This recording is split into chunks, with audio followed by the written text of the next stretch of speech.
All right, welcome everyone. If you're a med student, you know newborn care is a massive topic. So in this quick guide, we're gonna hit the high-yield stuff you absolutely need to know, from the very first moments of a baby's life to the critical assessments you'll be tested on.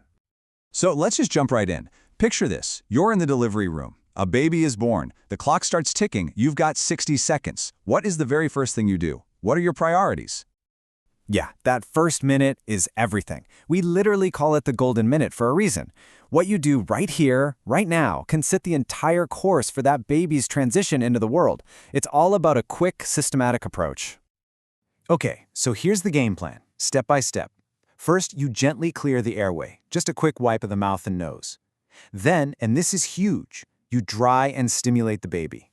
Rubbing them with a towel is often all it takes to make them take that first big breath. Next up, warmth is critical. Newborns get cold so fast, and that leads perfectly into skin-to-skin contact with the mother. It's great for warmth, bonding, and getting breastfeeding started. Lastly, and this is standard practice now, we delay clamping that cord for at least a full minute to give the baby as much placental blood as possible. All right, once the baby is stable and those initial steps are done, it's time for our first formal assessment. This is a big one. Something every single med student has to know like the back of their hand, the APGAR score. So what is the APGAR score really? You can think of it as a quick report card for the baby's condition. It's a standardized check we do at 1 minute and then again at 5 minutes after birth.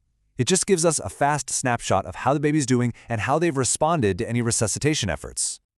Okay, screenshot this, memorize it. This table is your best friend. The name APGAR is actually a super clever mnemonic for the 5 things we're looking at: appearance, pulse, grimace, activity, and respiration. We give a score of 0, 1, or 2 for each. So for appearance, is the baby all pink? That's a 2. Pink body but blue hands and feet? That's a 1. And for respiration, a good strong cry gets a solid 2, while a weak one gets a 1. So you add up the points, and what does that number actually tell you? It's pretty straightforward. A score of 7 to 10? Awesome, that's reassuring. A 4 to 6? Something's a little off. The baby might need some support. But a score from 0 to 3? That's a low score, and it means we need to intervene like right now. Okay, I need you to listen very carefully to this next part. This is probably the most important, high-yield safety tip in this whole explainer. If a baby comes out and is clearly in distress, not breathing, limp, blue, you do not wait 1 minute to calculate an APGAR score.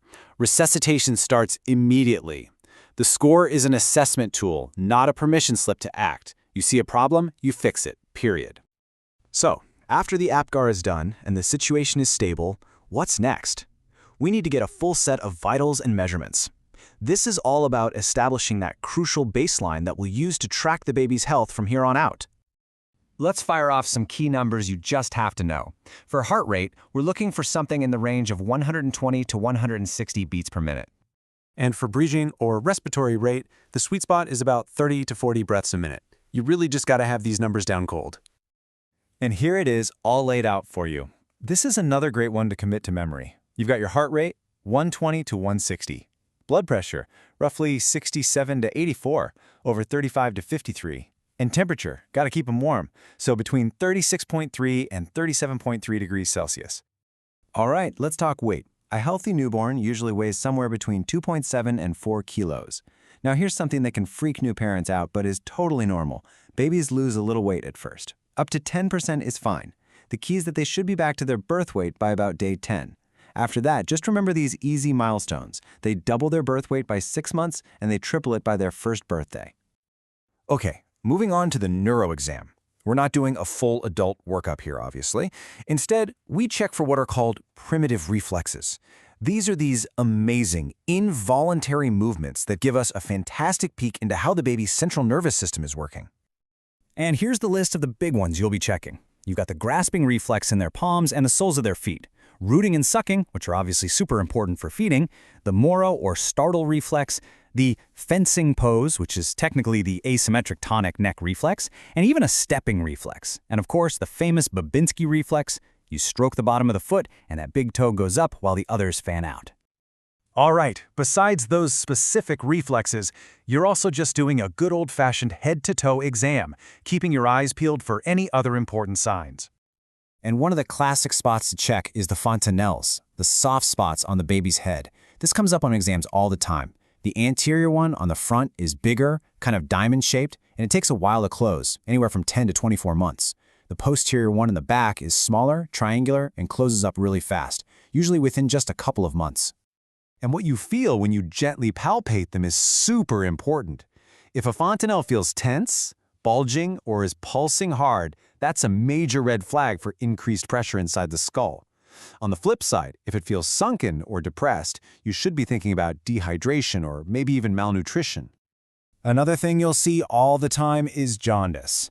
The key here, the absolute most important factor, is timing. If the yellowing shows up between day 2 and day 8, it's usually just physiologic jaundice, which is pretty common and often harmless. But if you see jaundice in the first 24 hours of life, that is a huge red flag. That's considered pathological until you prove otherwise, and you need to jump on it right away. Okay, let's bring it home by talking about the routine care and monitoring that happens in those first few days to give these little ones the best possible start.